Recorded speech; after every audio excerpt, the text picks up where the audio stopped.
es obvio que, bueno, Rabalejar bebe de tu historia real, la historia de tu familia, ¿no? El restaurante Can Lluís. Yo recuerdo que comentaste una vez en el preestreno, ¿no? Que era una especie de venganza cinematográfica, o te lo tomaste como... Si puedes explicar un poco este origen del proyecto y el concepto que me encanta, me fascina, de venganza cinematográfica. Sí, Rabalear se inspira en la historia que nos pasó a mi familia, que teníamos un restaurante centenario en el Raval de Barcelona durante 90 años, donde lo abrieron mis bisabuelos, donde lo mataron adentro con una bomba, donde mi padre nació en la habitación encima de la cocina y donde nos desahuciaron en el 2021.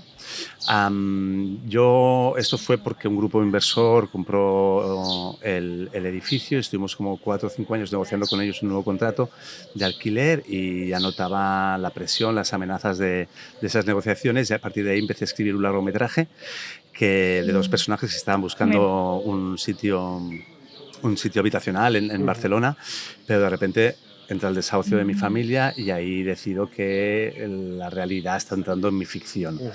Y a partir de ahí me planteo hasta dónde podía haber yo llegado si hubiese saltado las leyes que en teoría no me protegen, ¿no? Entonces decido hacer esta venganza cinematográfica, que es decir, bueno, pues vamos a por ellos ahora, ¿no? Y escribo Rabalear como un acto casi, pues esto, de venganza cinematográfica, donde estos personajes pues deciden saltarse esa ley que no les protege. Y has dicho que empezaste como largometraje.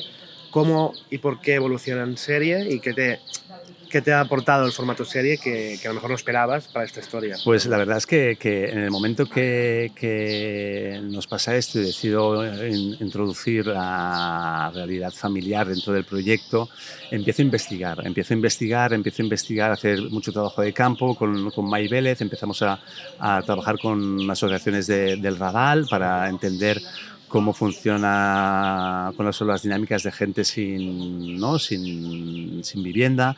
Empecé a entrevistarme con colectivos activistas que defienden espacios vacíos en contra de los narcopisos, asociaciones del Raval para activistas de plataformas para vivienda, y también me empiezo a entrevistarme con fondos de inversión para saber cuáles son sus dinámicas, y me voy dando cuenta de lo complejo que es, lo contradictorio que es, y que todo esto no me entra en un largometraje. Y a partir de ahí decido hacer un formato más largo para intentar profundizar más y explicar las contradicciones de una problemática que nos afecta a todos, que es muy transversal y que pasa cuando pues, un bien universal acaba siendo un bien de consumo y que todo el mundo tiene interés de sacar un provecho económico de ello, ¿no? Y ahí surge Rabalear, una serie que en principio eran 8 episodios, que acabaron siendo 6, pero que de alguna manera lo que hago es intentar pues, intentar pues, ver las contradicciones de toda esta problemática. La serie a mí me ha encantado porque mezcla realmente thriller y realismo social de una forma muy acertada, y me ha recordado un poquito al cine social de periferia que llevo viendo tantos años, pero que siento que aquí aún no se había hecho, sobre todo en ficción seriada. Y menos en Barcelona. ¿Tenías algún referente en mente a la hora de rodar? ¿Habías visto algo que te...? A la hora de rodar, no. Sí que es verdad pues que el cine francés, que toca muy bien, pues el cine social y con contactos de thriller, ¿no? Es un gran referente, ¿no? El cine francés lo tiene mucho esto, ¿no? Pero luego pues series como The Wire también, de David Simons, también pues eran referentes que me gustaba mucho cómo les daba importancia a esos personajes que normalmente no se les da importancia, y puedes ver las contradicciones que tienen ellos mismos siendo dealers o siendo policías, ¿no? Y a partir de ahí sí que quería pues, entrar y montar las contradicciones de estos personajes, básicamente, y poder debatirnos entre nosotros a cuál de ellos podíamos ser cada uno de nosotros, ¿no? Luego sí que a nivel estético no había nada que nos funcionase a la hora de puesta en escena y a la hora de drama. Sí que había quizá pelis como Detroit, que sí que de Catherine Bigelow, que nos parecía que a nivel de cámara y a nivel de puesta en escena tenían algo que ver, y las estudiamos, y con Takuro hicimos el trabajo de estudiarlas y ver, y sí que había esta cosa también que que Iñaki y yo queríamos esta cosa de Bourne, del mito de, ¿no? Del Sí. mito de Bourne, de esas Se persecuciones locas Ujú. en medio de las ciudades que nos apetecía muchísimo, ¿no? Y a partir de ahí pues sí que teníamos muy claro que era una serie de 2 cámaras con zoom, de un montaje muy dinámico, tenía muy claro que la música techno tenía que estar presente e intentar hacer una serie hiperdinámica. Ujú. Mira, justamente la siguiente pregunta era la música. Esta opción de música techno también es verdad. Ahora recuerdo como muchas películas francesas que también le meten mucho el techno. ¿Cómo fue esta elección? ¿Cómo fue el trabajo? Que también recuerdo que me contaste una vez que estaba ya compuesta antes del montaje, ¿no? Algo así, o que Sí. montasteis con la... Explícanos un Sí, poco cómo... o sea, música techno, o sea, yo tenía muy claro que era la música de la serie desde arranque. De hecho, ya escribía yo, cuando ponía a escribir todo el tratamiento y las tramas con techno para no dejar este beat de corazón que no para nunca y que tienen este rise que no termina nunca, ¿no? Y esta es un poco la sensación que quería tener yo en la serie de una vez ya estamos arriba, no, es que todavía hay más, todavía podemos estar más presionados, todavía podemos estar más angustiados, ¿no? A partir de ahí, contacto con la gente de Cançons, con Aleix y Eloy, que son gente que había trabajado anteriormente yo con ellos, hice una serie documental y que Eloy sabía que tenía su proyecto propio de techno y les propongo la historia, enseguida entran de cabeza y lo que proponemos gracias a una idea de Dani Arregui, el montador, de poder tener ya música ya en la sala de montaje de ellos, ¿no? Entonces, durante el proceso de rodaje compartimos listas de música de referentes, pero algo tipo Carl Cox, Jeff Mills, o sea, temas totalmente cluberos, ¿no? de zapatilla, que llamo yo, de bailar mucho. Y empezamos a tener un toma y daca y ellos me hacen 4 temas, cada tema de unos 20 minutos, o sea, una locura. Y nos las pasan estos temas por stems en la sala de montaje, con lo cual nosotros en la sala de montaje ya podemos de alguna manera como desmembrarlos y poder trabajar pues, las bases o poder trabajar más las melodías en función de lo que queremos e introducirlo ya desde el montaje. Y esto hace que de alguna manera tú ya te estás enamorando de estas canciones que estás teniendo, por un lado, hace que el montaje sea como mucho más al milímetro, que sea todo mucho más estanco, ¿no? Sí. Y creo que al final la serie tiene esta sensación estanca donde entra la música techno de una manera muy natural. O sea, aparte es como un recurso muy... que no vemos tanto en series. O sea, en las series aún no se trabaja tanto la música como en las películas, ¿no? Y creo que aquí sí que se nota de dónde venís, ¿no? En ese sentido. Sí, yo viéndola también estaba pensando, me remito otra vez a las imágenes, estos zooms de los que hablabas, que la verdad es que son muy impresionantes y pensaba, es que el Raval es un barrio superpoblado, o sea, hay muchísima gente a todas horas en los barrios y son calles muy estrechas.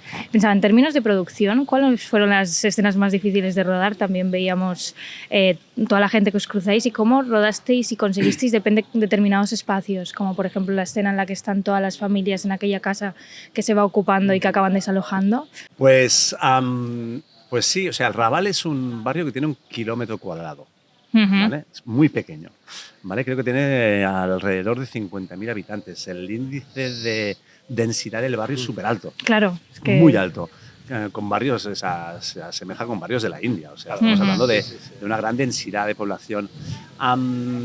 Sorprendentemente, no tuvimos ningún problema de rodar en el Raval. Vale. O sea, yo creo que el barrio del Raval, la vida de la gente del Raval tiene otras prioridades.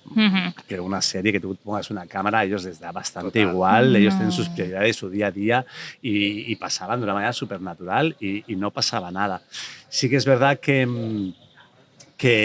al final pues lo que hago un poco la serie es rodar en sitios reales porque quería que el barrio entrase en la serie a cucharada, ¿no? A brocha gorda, y por eso que hay personajes con las caras tapadas y todo esto, pero luego pues escenas muy complicadas. Sí que la escena de la corrala del episodio 4 es una de las escenas más complejas que tuvimos para rodar, pero hay que pensar que también toda la figuración que tenemos es figuración del barrio. Vale. Esa figuración de alguna manera está viviendo esa presión inmobiliaria, está viviendo en situaciones a veces precarias y entendían perfectamente la escena. Vale, entonces piensa que esa escena, que creo que dura unos 12 minutos, no pude ni ensayarla.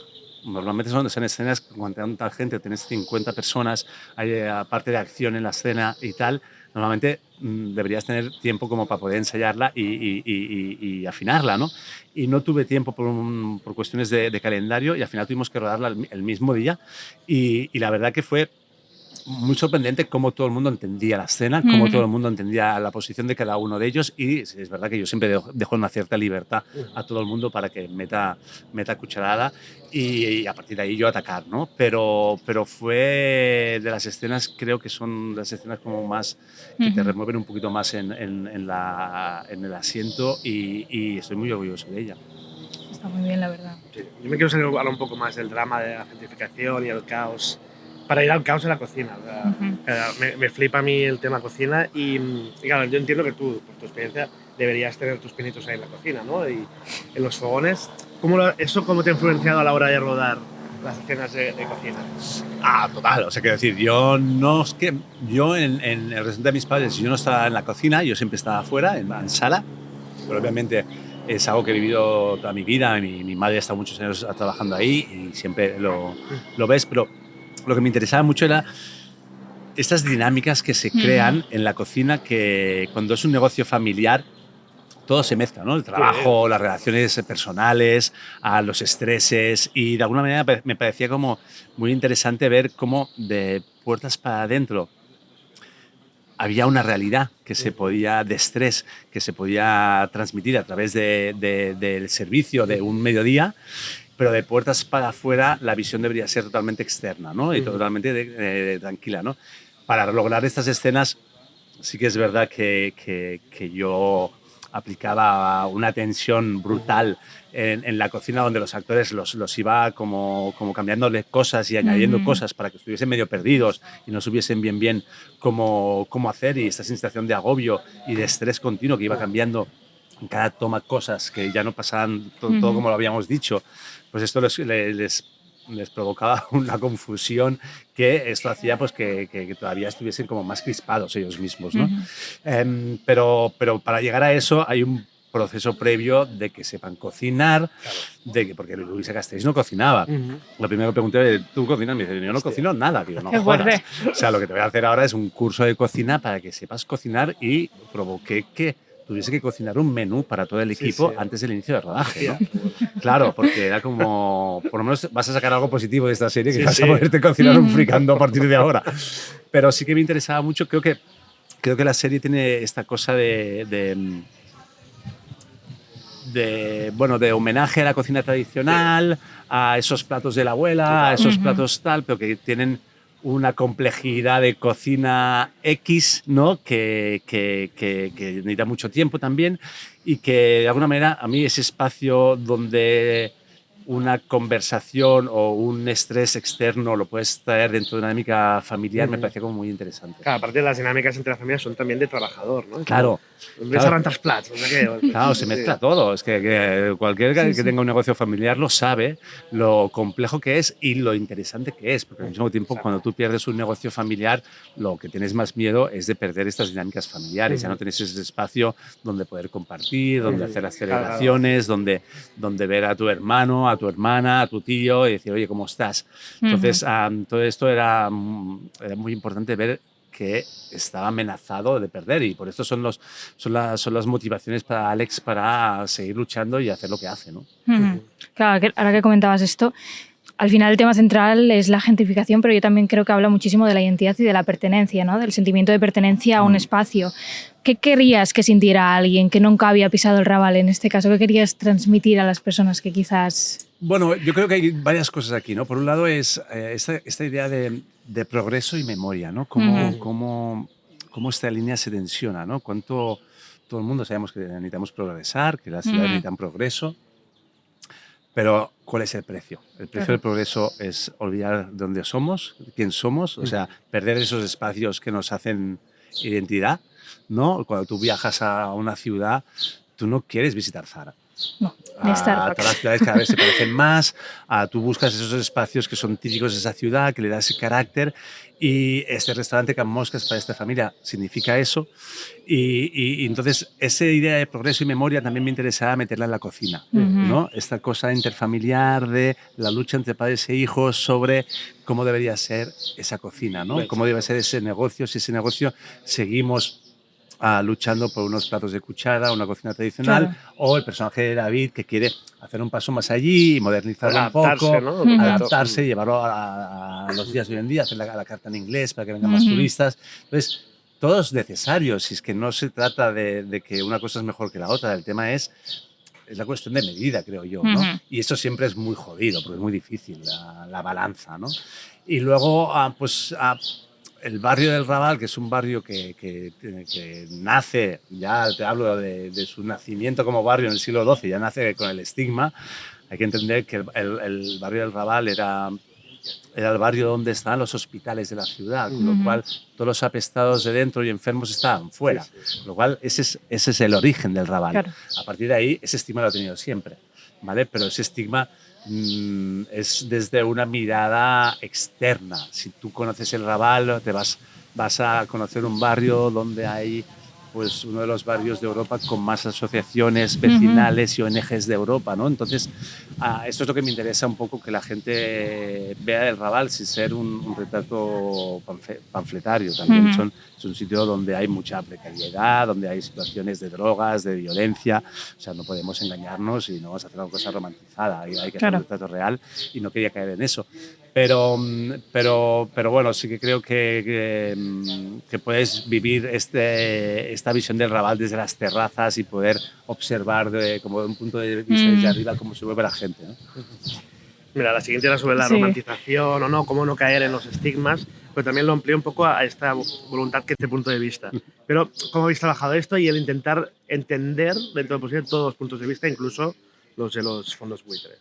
Sí, porque al final, cuando hacemos la investigación, nos damos cuenta de lo complejo que es, de que esto no va de buenos y de malos, esto va de un sistema. Y de un sistema que vivimos hoy en día, que es un sistema de presión. Todo se basa en cómo nos presionamos unos a los otros para intentar sacar provecho de algo que no se debería sacar provecho, que es la vivienda. La vivienda es un bien universal, si pasa a ser un bien de consumo, pues todo el mundo quiere sacar provecho de esto, ¿no? Y creo que eso es un gran error, pues es verdad que esto es fruto de unas políticas que ya viene de los años 70, que se establecieron en todos los países occidentales, viendo que no podían luchar contra China y demás, pues se basa en meter el valor en lo que es vivienda. ¿Okay? A partir de esto, pues 60 años después y con la crisis de la vivienda del 2008 en España, pues estamos en la situación que estamos. Entonces, no podía hacer una cosa panfletaria, es mucho más complejo que esto. Está claro que el punto de vista nuestro es de la familia que intenta salvar su propio restaurante y que te tienes que identificar con ellos, pero también hay la crítica a la misma familia. ¿Hasta qué punto cuando te pica, ¿no? te pica la serpiente venenosa de la especulación, cómo caes en ese veneno y cómo tú aprovechas de que tú puedes sacar el provecho, ¿no? Y un poco es la crítica a nosotros mismos también, qué pasa con el piso de la abuela, que ha muerto y le puedes sacar un poquito más de provecho, subo el alquiler 100 pavos más. Bueno, pues un poco vamos a plantearnos hoy en día quién queremos ser o qué tipo de sociedad queremos ser, ¿no? Al final estamos siendo o gente sin hogar o turistas. Y ahí estamos todos. Todos nosotros somos turistas. A la que tenemos un ratito nos vamos a viajar, ¿no? Nos vamos a Roma y pasamos el fin de semana o lo que sea. Coño, cuidado. O sea, vamos a entender que estas dinámicas, aunque tú lo hagas bien, esas dinámicas siempre tienen una parte oscura dentro, ¿no? ¡Bandarra! Va, pues la última que creo que ya estaremos. Sí. Yo me preguntaba cómo fue trabajar también con tantos idiomas y culturas distintas. Me llamó la atención castellano, catalán, árabe, urdu. ¿Hubo algún tipo de proceso de documentación al respecto o simplemente lo que comentabas de que como la gente participó de forma relativamente orgánica, ¿no? Y era gente del barrio? Bueno, la verdad es que el tema idiomático en el Raval, pues imagínate, ¿no? Es algo orgánico, ¿no? Árabe, urdu, hindi, tienes de todo. Entonces, si quieres hacer un retrato lo más fidedigno del Raval, era hacerlo lo más plurilingüe posible.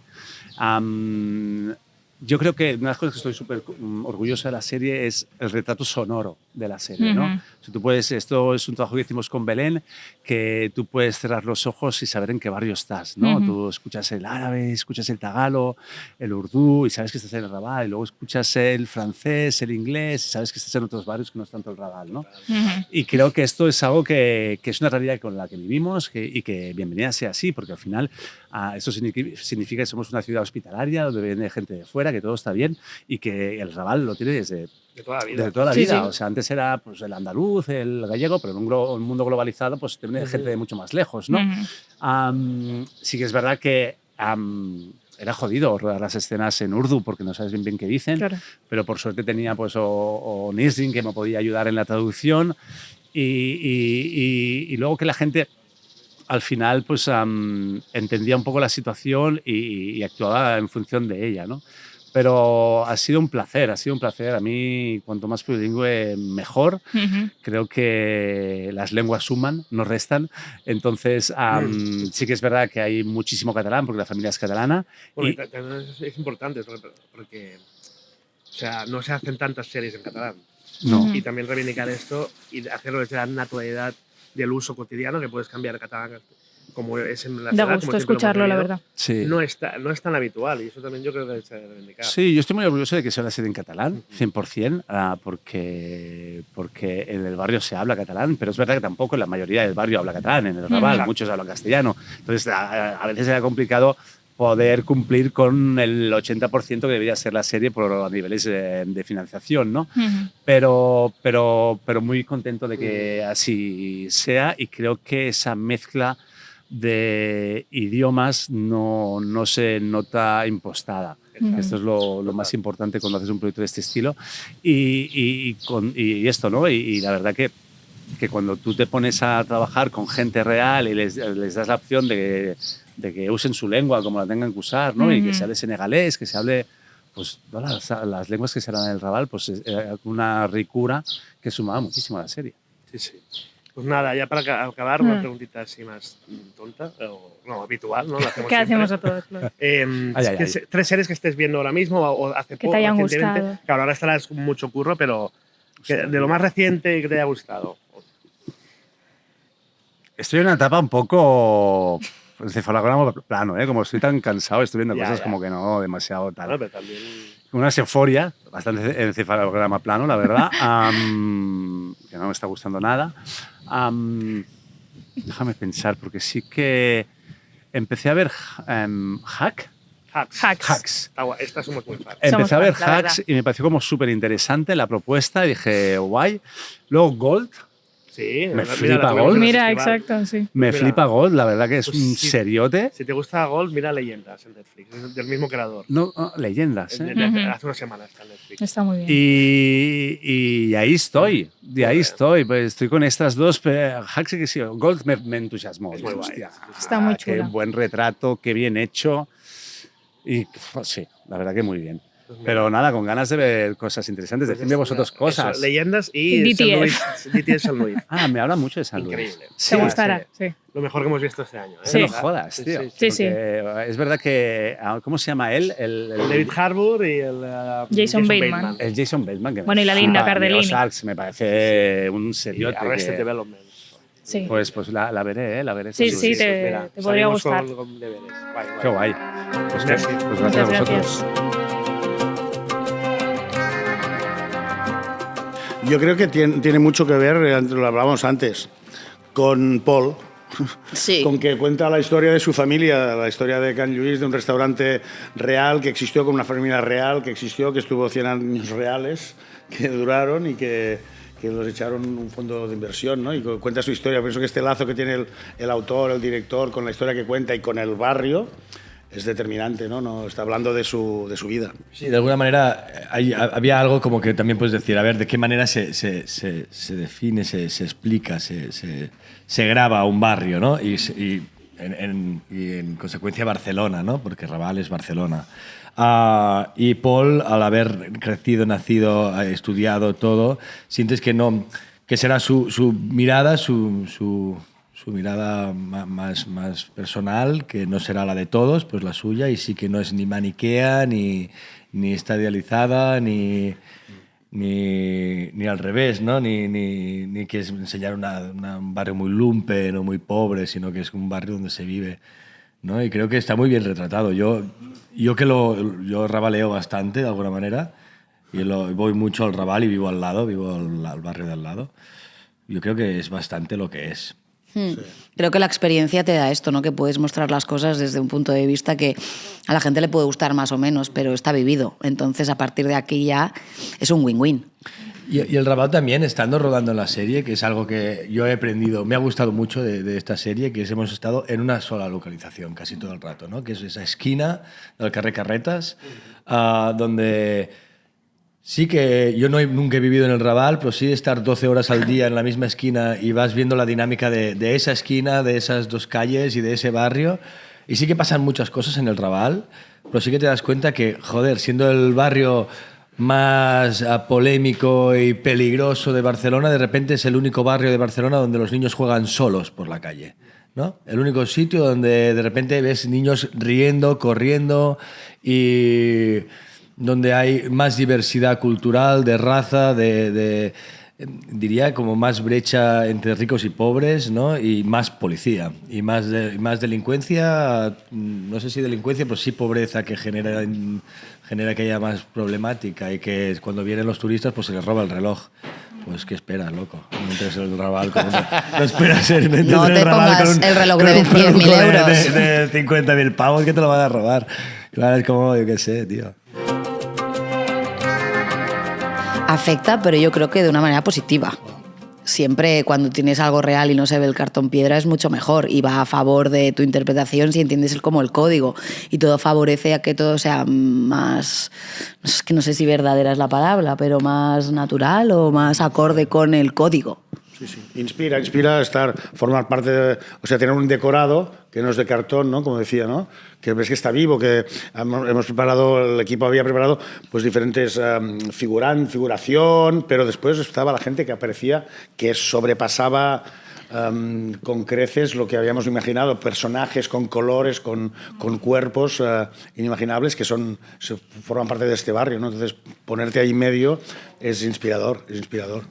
Y también creo que hay algo en el formato narrativo cinematográfico que usa la serie, ¿no? Estos zooms, estas cámaras con unos focos que saltan, con unos macroobjetivos que de ir a 300 metros se acercan a un tele aquí, que te permiten también que yo creo que haciendo exactamente la misma actuación enseñan la actuación de otra manera. O sea, que ya no es tanto como que tú tienes que hacer más verdad, sino que tú haciendo la misma verdad y que en vez de estar narrada con un traveling in, ¿no? Que va hacia tu cara, que tiene una intención dramática, concreta, que explica cómo este personaje está entendiendo algo, ¿no? De repente no tienes narrativa cinematográfica en cuanto a los planos que haces y por tanto no hay esta cosa como más de cuento que tiene el cine, de repente se convierte en un documental donde la verdad apremia y donde los movimientos son sucios y donde todo esto que se ve más cuerpo, ¿no? Y menos cara, menos primer plano ese como que pesadísimo que se hace de ahora tanto, ¿no? Y de repente es más expresivo, creo. Sí, y complementa el caos, ¿no? Que tiene el barrio, que tiene la historia y que tiene todo, que creo que es una cosa que se ha querido experimentar desde el punto... Sí, o sea, muy controlada, ¿eh? También. Sí, muy controlada, la verdad. Dentro de... A ver, el guión está todo el rato, persistente, pero sí que es verdad que había momentos en los cuales nos podíamos sentir libres y que también nos lo pedían. Sí, bueno, al final también, de alguna manera, siempre tienes la sensación de que siempre estás improvisando un poco. Porque cuando tienes que venir solamente andando por una calle, bueno, vas andando por una calle, pero como la calle está viva, pues pasa gente, Sí. o sea, tienes que estar vivo. Tampoco puedes decir, no, yo es que lo he ensayado así, camino así. Tienes que estar disponible, ¿no? También a cambiar tú. Y yo encuentro que esto es de parte de Paul, es muy audaz, este lenguaje cinematográfico, esa cosa que hacen que tapan los ojos de las personas que no han firmado los derechos de imagen, pero es muy audaz, lo encuentro muy audaz, porque esto cuando lo haces dices, no, hombre, no, pero esto te saca de la ficción. Precisamente te saca de la ficción y a la vez te dice, es verdad. Lo que está pasando es verdad. Estos son señores que están paseando realmente por aquí, ¿no? Y encuentro que ha dado una cosa muy, muy, muy diferente, muy audaz y muy nueva. Y era la única manera de poder retratar el Raval que había, porque si de repente probamos algún momento de poner extras y de repente se perdía todo, ¿sabes? Claro. Incluso, sí, aquí sí que te digo que mi actuación, porque yo de repente pasaba y veía una señora con 2 chihuahuas, estás allá del rollo, ¿sabes? Y te cambia, o de repente ves arriba y ves una señora mirando para abajo, verdad, sí. 2 niños con un pañuelo con su padre yendo al cole, chutando una pelota, yo qué sé. Sí, eso no puedes, aunque tengas el mejor coordinador de extras de figuración, no tienes eso ni de coña. No, la realidad supera la ficción y en este caso más. Bueno, yo creo que... ¿Qué tal esta pregunta? Yo creo que pesa tanto el conflicto de la serie y todo lo que pasa que a partir de aquí también entiendes el personaje por cómo actúa. Y a partir de aquí lo defines también, que eso es como muy interesante porque también dejas de pensar un poco en ti y en mi personaje y en el yo, ¿no? Y empiezas como a colectivizar también, que eso está bien porque creas desde los compañeros. Y creo que también es una manera en que Paul ha querido explicar esta historia. Creo que Paul se ha centrado mucho en lo que pasa, ¿no? Y de repente lo ves en montaje, que no se centra tanto en el drama personal de cada uno, en cómo es este personaje. Incluso vas viendo y dices, no sabes, una serie normal sería como enseñan que él está teniendo una idea con un traveling, ¿no? Y dices, ya, le ponen una musiquita y pam, sabes que va a ir a ocupar ese sitio, ¿sabes? Aquí no sabes nunca qué va a coño hacer, ¿no? Es como, no sabe, ni él lo sabe, ¿no? Porque no lo sabe ni él, ¿no? Claro. ¿Qué coño está haciendo este pavo, ¿sabes? El rollo todo el rato es como... Y Paul también, y va avanzando eso como del rollo, te da un poco igual. ¿Sabes? Que es un tío, yo lo definiría mi personaje como un tío noble, que cree que sabe más que los suyos porque es un ex cocainómano y es del rollo de boom, boom, boom, boom, y se pone en la espalda la responsabilidad que cree él que tiene de salvar a su familia y por ahí pues revienta todo, ¿no? Pero dentro de eso no hay... es más que se van contando situaciones más que querer explicarlo a él. Y después tenemos la suerte de contar con Paul, ¿eh?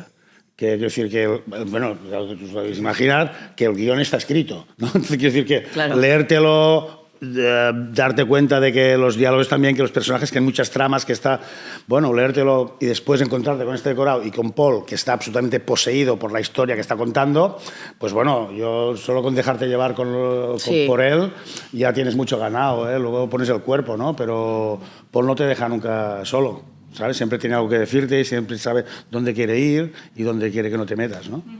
Nosotros estábamos antes hablando que tenemos varias, bueno, de hecho tú tenías una que querías comentar, pero ¿hay alguna escena que os dejó tocados después de rodarla? Claro, yo como espectador, por ejemplo, cuando el padre va con los galones de capital. Sí, bien, a mí es de las que más me remueven también esa escena. Entonces eso, si hay alguna escena vosotros, tanto rodando o a lo mejor visionando, A ver, a mí las escenas de violencia explícita cuando le parten la cara al monja, pues sí, a mí que sé que es mentira, ¿eh? Y sé que es sangre, pero está rodada con una violencia, te lo crees, piensas, este además existe, piensas, hostia, este tío, pues, bueno, sí, me dolía verlo con la nariz partida. A mí me pasó que cuando el personaje va al campamento que tiene montado Moja con sus amigos y le pide que vuelva, que no sé qué, y cuando se gira y tiene la cara como la tiene, ahí, tanto rodándola como viéndola, aparte veo el privilegio de ella y me da rabia. Yo no sé, yo siento que a veces siento que ha desaprovechado cosas esta serie, pero a veces me siento orgulloso que lo haya hecho. Porque dices, no sé, igual que esta escena tan grotesca, tan evidente, ¿no? Que ves ese señor de toda la vida que ha tenido un restaurante, que la sociedad y el hijo y las nuevas generaciones le transforman a convertirse en un mono de feria de un expat de mierda que viene aquí y se ríe de él americano, ¿sabes? Y se ríe de toda una historia y de toda una generación de nuestros padres, ¿sabes? Que te pones a llorar casi si quieres. Que creo que podría haber usado... Esta serie podría haber ido a buscar más imágenes de estas que son más fáciles, ¿no? Y que llegan y te hacen una bofetada. Pero ha sido muy sobria también en el hecho de que el enemigo, de alguna manera, este tipo de enemigo, no la ha retratado de una manera fácil, ¿sabes? La ha retratado... con mucha arista, ¿no? También, y creo que, bueno, que a la vez siento eso. Estoy como orgulloso también de que no haya sido simplista en esto la serie, ¿sabes? Positiva. Bueno, en mi caso absolutamente positiva. En un primer momento genera un poco de respeto porque dices quiero estar a la altura de la vivencia de estas personas y de contarlo como ellas quieren que lo contemos, pero facilita mucho el curro, realmente. Aparte cómo se han entregado, toda la familia, los padres de Paul, cómo nos han enseñado todas las cosas que tenían dentro de Can Lluís, todos los dibujos que les hacían, los escritos que les hacían los clientes, o sea, cómo ese local formaba parte de un Raval desde hacía mucho, mucho, mucho tiempo. Entonces es un honor, en el fondo. Sí, sí, yo pienso que ayuda todo lo que sea. Incluso para ser malo. Sí, aunque el mío es un poco más exuberante, más así, yo no lo conocía. Bueno, ahí parece que hay un Cristóbal auténtico, ¿no? No con el mismo perfil. O sea, cuando se pone de perfil no tiene exactamente las mismas protuberancias, no la misma silueta, pero sí, todo ayuda, porque sabes que estás contando una cosa que tiene raíz, ¿no? Entonces, al final nosotros, pues un día te llamas José Luis, otro día Ricardo, otro día Maripili, ¿no? Y entonces es mentira, entonces siempre te tienes que agarrar, estamos buscando lugares a los que agarrarnos para creer, para abrir los ojos y ser capaz de imaginarte que estás viviendo eso, ¿no? Y todo esto, el hecho de conocer la historia, conocer a Paul y conocer a su familia, la historia, pues te ayuda a llenar este vacío. Y cuando, ¿no? Cuando el cine importa, cuando se hace cine porque, no sé, en este caso había un motor precioso que era una venganza, ¿no? Y cuando el cine se hace por venganza harta y que tiene un motor creativo y precioso y formas parte de esto, se nota mucho, ¿no? O sea, si no todos tenemos la suerte de ser Sergi López, que ha estrenado en Cannes 10 películas, pero a veces y cada vez pasa más y pasa mucho que te encuentras directores y directoras que están haciendo un encargo y que le importa un cojón y medio, aparte de su ego, de que salga muy bien su película, ¿no? Y cuando te encuentras algo que sí que importa, pues, es la hostia. Sí, es verdad esto, que esta peli tiene algo también de que la ficción, además de entretener y tal, es útil, o sea, sirve de algo. No solamente el mensaje tenga que ser explícito, ¿no? Porque precisamente yo cuento con un gran valor de la serie, es que nadie tiene del todo razón. No hay solamente buenos y malos, sino todo el mundo es contradictorio y tal. Pero sí que es verdad que tienes la idea esta de que es un thriller, es entretenido, es la hostia en vinagre, las imágenes, las actrices, los actores, las tramas, pero además tiene un sentido, sirve para algo. O sea, es útil, no sé si para la sociedad o para nosotros, ¿no? Para conocernos un poco mejor. Yo sí, pero yo ya no me alejo, es muy exótico, pero como no soy de Barcelona, soy de Vilanova i la Geltrú, pero soy del barrio... Por si alguien no lo sabía. Del barrio... No, pero...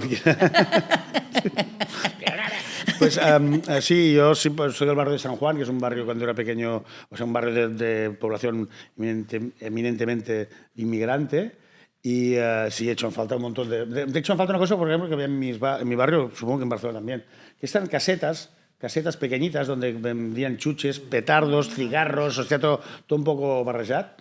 Esto lo he hecho en falta. No, pasa lo mismo. Ahora en mi barrio, cuando yo era jovencito, jugábamos a fútbol entre la puerta de mi garaje de mis padres y el del vecino, y de vez en cuando paramos porque pasaba un coche. Ahora es una acera con coches aparcados con su zona azul y te tienes que ir 1 kilómetro más lejos para encontrar un descampado. Ahora ya no es así, ¿no? Se cambia mucho. Yo soy de la Verneda, muy cerca de Poblenou. Yo iba a la playa del Poblenou, en tu barrio, entonces mis abuelos eran del Poblenou una parte y los otros eran de la Verneda. La Verneda no se ha gentrificado tanto como el Poblenou. Yo siempre he querido ir a vivir al Poblenou, tengo todos mis amigos ahí y ahora realmente es un barrio que incluso me cuesta pisar. Porque es heavy el cambio que está sufriendo, ¿no? Por ejemplo, la Valius, ¿no? Ya, o sea, ya no hay... Es que todo es otra manera de... ¿La Valius què és? Era un lloc una ferreteria de tota la vida preciosa i ara pues, és un bar de còctels per expat. I està superbé, ¿no? Y llavors els quioscos també, o los kioscos que había antes, que podías ahí comprarte pues, todos los tebeos que querías.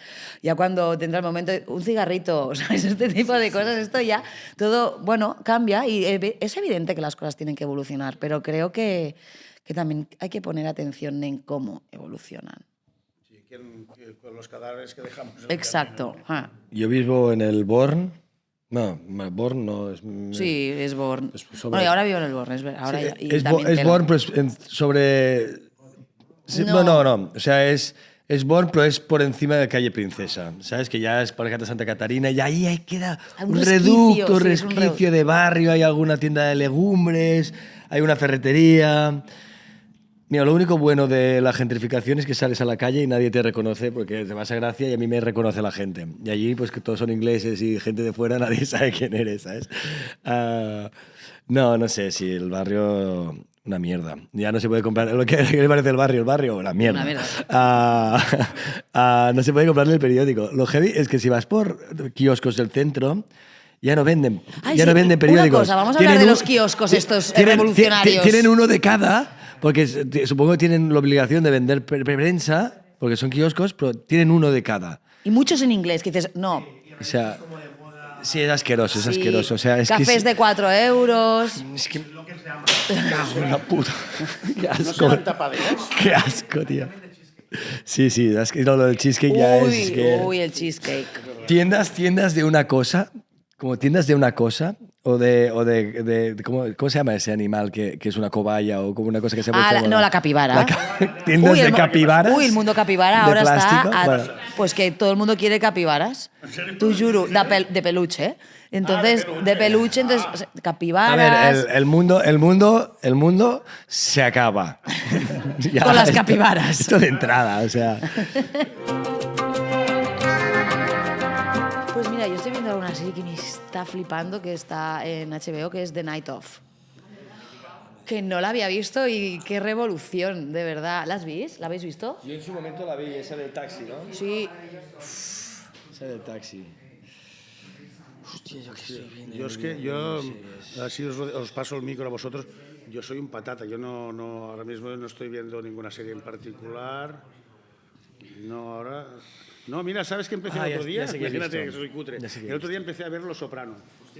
Que no había Pues, visto. disfrútala. Pues llevo un capítulo y medio. Disfrútala. Ah, no, y otra también que me está encantando es DTF. ¿Cuál? DTF. Sí. ¿Cómo? San Luis, ya te la paso. Es que yo antes había sido un gran loco de las series hasta que mi cerebro empezó a derretirse por la nariz, ¿no? Y dije como que... pero de una manera muy natural y que es lo que yo siempre pienso que lo que me pasa a mí es lo que pasa al mundo y digo que a lo mejor ya no tiene sentido hacer series porque yo ya no miro ni una. Y lo último que vi fue una de Movistar Plus, la de Se tiene que morir mucha gente, que me la pasó Macarena para que me la viera y me ha gustado mucho. Sí, ella, Macarena lo hace súper bien, es la mejor. Y ya está, creo que no tengo nada más que aportar.